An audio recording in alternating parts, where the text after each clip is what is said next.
নীলঘণ্টা হলো এক ধরনের লতানো ফুলের গাছ। সোজা বা ইরেক্ট হয়ে বেড়ে ওঠে বলে এর বৈজ্ঞানিক নাম টুনবার্জিয়া ইরেক্টা।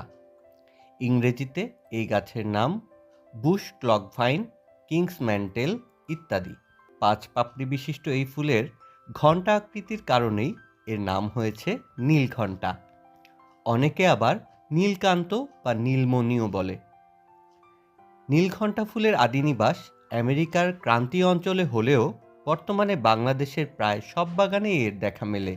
পারিবারিক বাগান ও অফিস আদালত সহ বিভিন্ন প্রতিষ্ঠানে এ ফুল গাছ দেখা যায়। এই ফুল বাগানের আকর্ষণীয় শোভা এনে দেয়। সরাসরি মাটিতে অথবা টবে চাষ করা যায়।